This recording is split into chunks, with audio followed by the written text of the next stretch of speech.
¿Por qué el discurso anticapitalista cala tanto entre los jóvenes?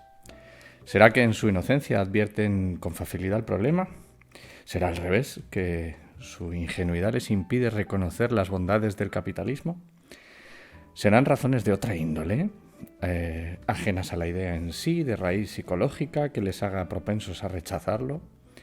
¿Habrá escondida alguna razón antropológica, tal vez? ¿Y la biología humana es anticapitalista?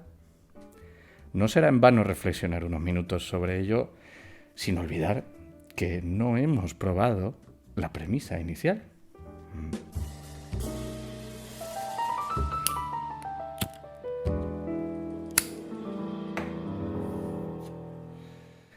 En respuesta a un vídeo de réplica que publiqué en YouTube, a raíz de los comentarios sobre el breve ensayo titulado Economía Básica de Thomas Sowell, que podéis encontrar en mi web, Nazaret Peña, una de las seguidoras del canal, me preguntó precisamente eso: ¿por qué crees que el discurso anticapitalista cala tanto entre los jóvenes? Me tentó la pluma a escribirle 3 razones de peso en un suspiro, pero me di cuenta de que si analizaba la pregunta con rigor formal, no iba a saber darle ninguna respuesta que mereciese tal nombre. Y aquí estamos, un mes después, ensayando conjeturas con la reflexión suficiente para descubrir, si no una luz, al menos una duda, porque la duda para el escéptico es la sementera del conocimiento. Y aléjenos la suerte de aquellos que tienen bien claras las cosas más complejas. Echando el ancla en el fondo de la cuestión, cabe preguntarse cómo interviene la biología en los jóvenes. Estaremos de acuerdo en que, por lo común, sin entrar en sutilezas técnicas, son más rebeldes e inconformistas. Supongo que la naturaleza, pues en nuestros primeros pasos, nos dota de mayor voluntad y energía para modificarla. Y es por tanto en la juventud cuando más se tiende a confrontar con el orden de cosas establecido. Cuando se tiene una ilusión, digamos, más viva por alterar el entorno a nuestra conveniencia y, en definitiva, pues por cambiar la sociedad para hacerla como nos parece que será mejor. Lo cual no es óbice para que este fenómeno se dé en personas de cualquier edad y en muchos casos con mayor intensidad, si cabe. Simplemente señalo el hecho que, a mi juicio, pues esto se da en general. Bueno, para avanzar en la cuestión debemos aceptar esto como axioma, aunque cabría aportar alguna justificación lógica que lo confirmara más allá de mi propia intuición y la tuya. Para no ser demasiado prolijo, podemos decir que la tendencia se confirma en el extremo. Un anciano, en sus últimos años de vida, no suele tener la misma ilusión por cambiar las cosas que cuando era joven, y tanto menos cuanto más cerca está de la muerte. Entonces, dando por bueno el axioma, podremos aludir a un aspecto antropológico de la cuestión de índole social y política. Y es el siguiente: la ideología clásica de izquierda es la que más se posiciona a favor del progreso en su sentido literal de avance, en contrario de la ideología de derecha, que tiende a conservar los principios establecidos, el orden tradicional de las cosas, y es reacia, por tanto, a los cambios y a la innovación. Utilizo los términos de izquierda y derecha en un sentido laxo y amplio, muy generales, con los que podemos estar todos cómodos, sin detenernos en los matices. Bueno, en el seno de esta dicotomía clásica de izquierda-derecha podemos enmarcar ese sentimiento de rebeldía contra el orden establecido dentro de la ideología de izquierda, o al menos podemos conceder que es esa ideología y no la conservadora la que mejor puede acoger la ilusión por los cambios. Sé que puede parecer simplista e impreciso hablar de izquierda y derecha, en tanto que son términos obsoletos en la actualidad, y de hecho están tan manoseados que han perdido pues casi todo su significado. Pero en este caso creo que son muy pertinentes si los entendemos con el sentido arquetípico y amplio al que hacía referencia antes, por más que nadie se identifique con ellos por completo. Eso no me cabe duda. Por otra parte, y ahora sí entrando en lo práctico de las cosas, Las posiciones políticas actuales que de algún modo se inspiran en la ideología clásica de izquierda beben de cierto antagonismo, de cierto criterio así de contrario para con el dinero y por extensión con el capital, toda vez que tienen como fuente de conocimiento los principios marxistas, o los de los predecesores de Marx, o los de sus epígonos. No quiero decir con esto que hayan de ser marxistas por antonomasia. Pues el movimiento woke estadounidense, por ejemplo, que es un ejemplo reconocible, vamos, no sería del agrado de Marx, ni mucho menos, si levantara la cabeza. Lo que sugiero simplemente es que todas esas corrientes que de algún modo son cercanos a esa fuente ideológica tienden a compartir el rechazo al capitalismo en cierto grado. Y así pues, si no erramos en toda esta percepción de las cosas, los jóvenes, que por lo común son más proclives a los cambios, por lo general se encontrarán más cómodos en entornos ideológicos de pensamiento clásico de izquierda. Y en cierto modo tenderán a aceptar mejor posturas contrarias al capitalismo. Esta reflexión no nos lleva a concluir que los jóvenes son anticapitalistas en absoluto, sino solamente a que podemos atisbar una tendencia desfavorable al capitalismo en la que intervienen factores biológicos y antropológicos que podemos observar en nuestras sociedades occidentales. Esto no da respuesta, claro, a la pregunta de Nazaret, ¿por qué cala tanto en ellos, en los jóvenes, el discurso anticapitalista? Pero bueno, puede ayudar a entender quizá una pequeña parte. Bueno, ahí en el fondo del océano, donde dejamos el ancla, podemos rastrear también los factores psicológicos y cognitivos que pueden intervenir en la cuestión. A mi juicio, tengo la certeza en ello, de que existen razones de esta índole que facilitan el rechazo al capitalismo, o al menos por oposición al comunismo, entendido en un sentido laxo y genérico nuevamente, sin entrar en detalles. Y me explico. El capitalismo no es un sistema económico intuitivo, al contrario, requiere de un cierto grado de esfuerzo de abstracción y análisis lógico para comprenderlo. Del mismo modo que sucede, pues yo que sé, con cosas como la relatividad, la rotación de la Tierra o la álgebra tensorial, que intuitivas no son. El comunismo, en cambio, es fácilmente entendible desde el sentido común, simplemente. Todos somos comunistas en nuestro círculo más íntimo, en nuestra casa. Compartimos el baño y la nevera, pues con la familia y los invitados, sin contratos, sin ahorros, sin inversiones de capital, pues para hacer la comida, una paella o lo que sea. Los niños crecen en un seno donde los bienes de consumo se comparten de forma solidaria y generosa, y los medios de producción se usan por toda la familia para el bien común, sin derechos de propiedad. De ahí que sea cómodo, desde un punto de vista cognitivo, extender ese modo de proceder en el seno familiar al círculo más inmediato, al de las amistades, y luego al de las personas cercanas con las que uno se relaciona. Y al vecindario después, y luego al pueblo, y así alcanzar al final toda la sociedad y el mundo entero, vamos. Y es deseable que se pudiera alcanzar esa fraternidad en toda la humanidad, como la que tenemos en casa, y no son pocos los que con un corazón tierno y amable y grande se esfuerzan por cambiar la sociedad y convertirla en algo así. Pero se olvida una premisa que siempre hace fracasar el plan, si me permites la digresión. Esa especie de comunismo familiar se fundamenta en una relación de amor mutuo que todo lo puede.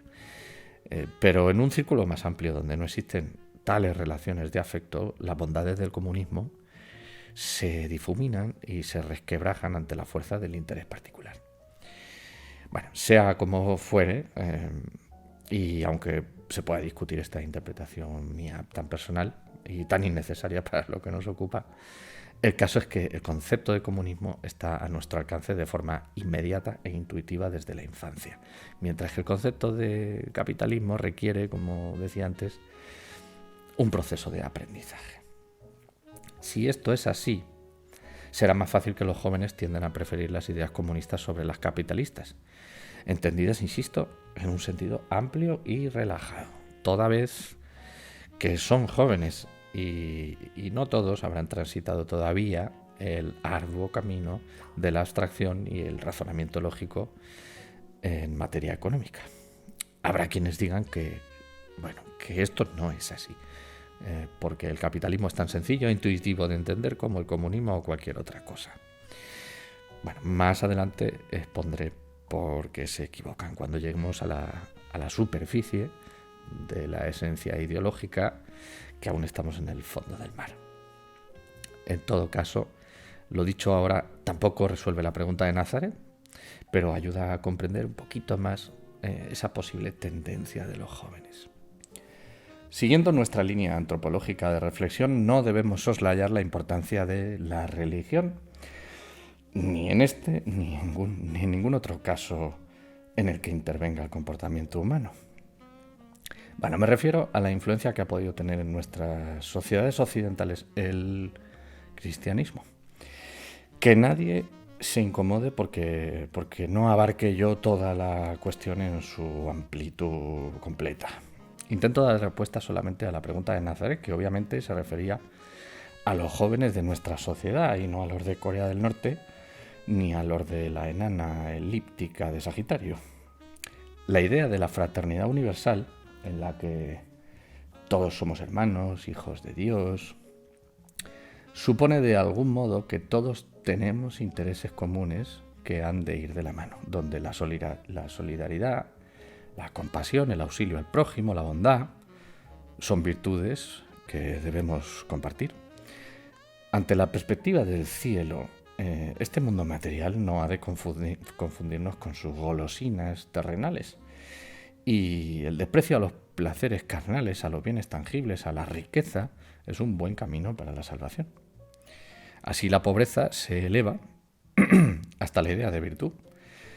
Se dignifica a los últimos porque serán los primeros en el reino de Dios. Se santifica al que nada tiene y todo lo comparte. Se censura el lucro, se castiga moralmente el beneficio económico. Ya sabes.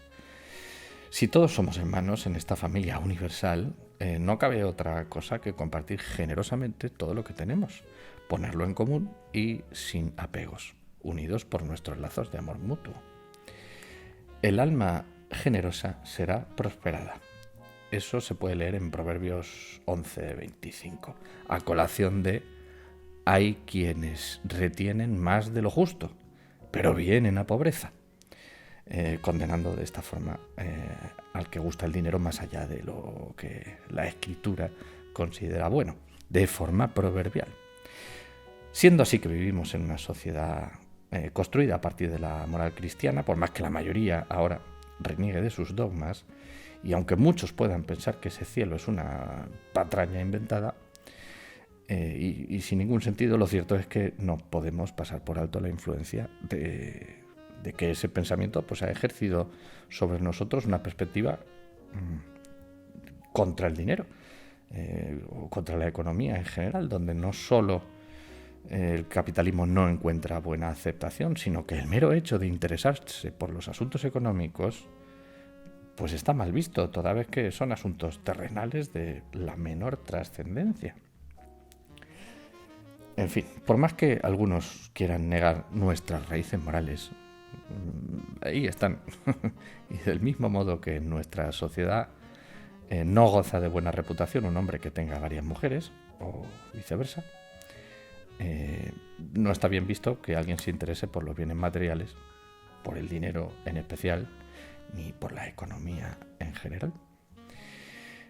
Sin servir este punto de vista para zanjar la cuestión, ayuda un poco a entender por qué los jóvenes pueden sentir con cierta tendencia un rechazo al capitalismo, igual que, por cierto, cualquier otra persona, aunque quizá más en tanto que jóvenes son, como dije antes, al no haber tenido tanto tiempo de someter esos prejuicios a un análisis crítico. Hasta aquí hemos puesto en la mesa factores del fondo del mar, profundos e internos, que podrían explicar esa querencia que tienen los jóvenes por aceptar de buen grado el discurso anticapitalista. Sin embargo, uno de los aspectos fundamentales es externo a ellos, el sistema educativo en que les ha tocado en desgracia padecer. Sin ánimo de hacer sangre aquí, que ya sabes de mis discrepancias con la institución de la enseñanza, el hecho indiscutible es que no se enseña economía en las escuelas, al menos no como ciencia social. Los jóvenes no conocen los fundamentos del capitalismo en su estricto sentido económico, tampoco los del comunismo ni los de ningún otro sistema. No estudian la base teórica, tampoco la historia, ni los ejemplos prácticos y sus consecuencias probadas. Sin entrar en el debate de si esto es así por la mala fe de los políticos o por dejadez e ineptitud, que todo puede ser, el hecho es que los jóvenes amanecen huérfanos de conocimiento científico en este aspecto. Y como dijimos antes, pues el capitalismo no es intuitivo, requiere de un esfuerzo de análisis, estudio crítico, aprendizaje para ser entendido. No es difícil en absoluto, pero no basta con lo obvio del sentido común, hay que esforzarse. Pongamos un ejemplo para ilustrar la idea, un ejemplo fácil. Supongamos que en un determinado entorno los precios de la leche suben tanto que los más pobres no tienen acceso a ella, un acceso muy complicado.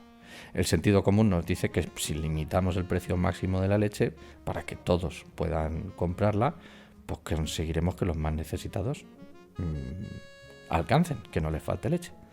Sin embargo, cuando se limita el precio máximo, se producen dos fenómenos inexorables: escasez y mercados negros mucho más caros. En tal coyuntura, los más pobres no pueden tomar leche, salvo quizá la dosis que se racione por decreto gubernamental. Bueno, pues este fenómeno no es intuitivo, requiere de un esfuerzo intelectual, no muy grande, pero hay que tomarse el tiempo de hacerlo. Las ideologías políticas obviamente ofrecerán caminos diversos para afrontar los problemas, cada una a su estilo. Pero el estudio científico de los fenómenos económicos es imprescindible para poder elegir con mejor criterio entre las opciones disponibles. Con un sistema educativo que olvida este conocimiento, los jóvenes tendrán que rellenar el hueco de su ignorancia mediante su propia curiosidad.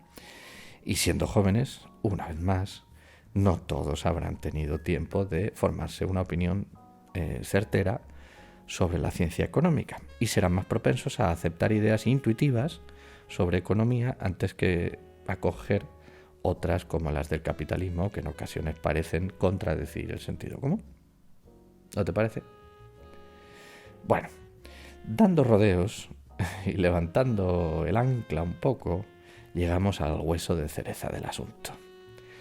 Los jóvenes no saben qué es el capitalismo, por cuestiones diversas que abundan en el desconocimiento científico. Y nos quedamos cortos si pensamos solo en los jóvenes. Tampoco es virtud humana la del sacrificio intelectual, la de cultivar la mente a fuerzas de lectura y reflexión crítica. Es un drama que no se cura con la edad, más bien al contrario, a partir de cierta estructura de principios que se cimenta en la juventud y se consolida en la madurez, pues resulta casi imposible aprender algo nuevo que ponga en tela de juicio la perspectiva que uno tiene del mundo. Hay que tener una mente muy abierta, muy escéptica y muy inteligente para no cerrar la puerta de lo ideológico a partir de cierto momento de la vida.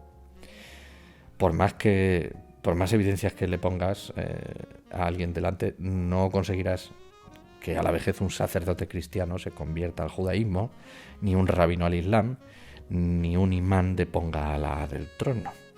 Sería para ellos pues un terremoto mental insufrible, tanto como para volverse locos.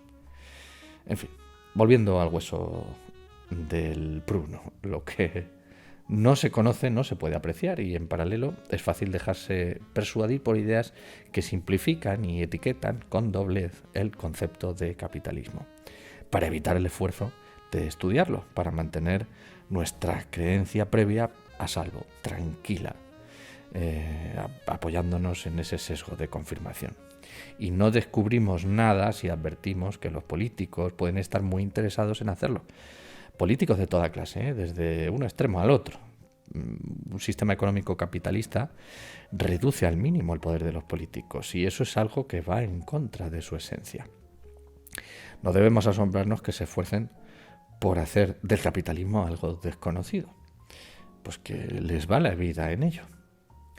En conclusión, podemos afirmar que por diversos caminos los jóvenes tienen obstáculos para conocer el capitalismo y razones suficientes para desconocerlo. Así sucede que con el término capitalismo se confunden ideas que nada tienen que ver con él. El consumismo, por ejemplo, que es justo lo contrario, el mercantilismo, frontalmente opuesto al capitalismo, en tanto que se apoya pues, en el abuso económico del Estado. Esto no gusta. El ansia desmedida por el dinero y por enriquecerse, que son defectos propios del ser humano y ajenos al capitalismo. La ley de la selva en lo económico o algo así, descuidada de lo social. Si bien el capitalismo se sustenta en la firmeza de los acuerdos, de los contratos y del respeto a la igualdad jurídica. El individualismo, otra cosa que se trae mucho al caso, que está en las antípodas del capitalismo, en tanto en cuanto este se sustenta en la cooperación social. En fin, muchas cosas. En resumen, se le asocia al capitalismo ideas negativas que nada tienen que ver con él, con evidente mala fe de sus detractores. Pues ya es casualidad que en todas esas versiones equivocadas del capitalismo se coincida en su maldad y no haya ninguna que le atribuya nada bueno. En fin, eso nos llevaría a estudiar por qué, pero vamos, se nos escapa de la ambición de este pequeño vídeo. Podemos quedarnos con lo que buscábamos. El principal enemigo del capitalismo es el desconocimiento, venga de donde venga. En cualquier caso, no dudo que se pueda estar en contra del concepto del capitalismo desde una postura razonada, lógica y coherente, ni mucho menos. Es más, no estoy haciendo siquiera una defensa del capitalismo en modo alguno. Solo digo que el desconocimiento es su principal enemigo, que la mayoría de sus detractores lo son por ignorancia, la mayoría, y que el discurso anticapitalista quizá cale tanto en los jóvenes por los motivos que venimos mencionando, relacionados pues con esa falta de instrucción. Nazaret, si te está gustando el vídeo, por favor, dale like. Y me refiero a las 9 Nazaret Peña que hay en YouTube, que cuesta encontrar cuál es la adecuada. Y si te llamas Nazaret en general, pues también dale like. También iba dirigido un poco a ti. Y si no te llamas Nazaret, razón de más. Ahora bien, y volviendo al principio, para cerrar la trama de esta historia al gusto de Aristóteles, con un giro de los acontecimientos, del que ya te dejé las miguitas al principio, hemos dado por buena una premisa que no está probada. Nazaret nos preguntaba por qué cala tanto el discurso, y hemos asumido que es así, que cala bien. Pero carecemos de confirmación de ese hecho. Si recuerdas, los jóvenes son rebeldes y quieren cambiar el statu quo por naturaleza biológica. El entorno en el que viven desde hace demasiado tiempo no es capitalista en un sentido limpio. Es una socialdemocracia donde las virtudes de una economía capitalista brillan por su ausencia, donde la intervención estatal presiona con un esfuerzo fiscal que ya alcanza el 70%, donde la socialización de todos esos recursos que se extraen por la fuerza a los ciudadanos es una máxima para todos los políticos, desde Vox hasta Sumar, todos.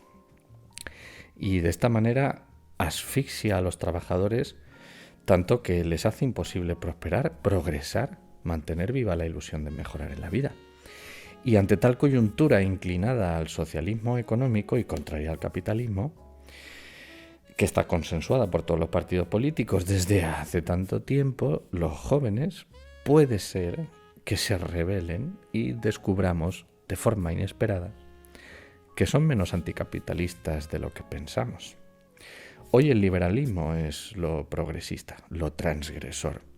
Y el capitalismo, no lo olvidemos, es el sistema económico que se sostiene precisamente en las ideas de la libertad.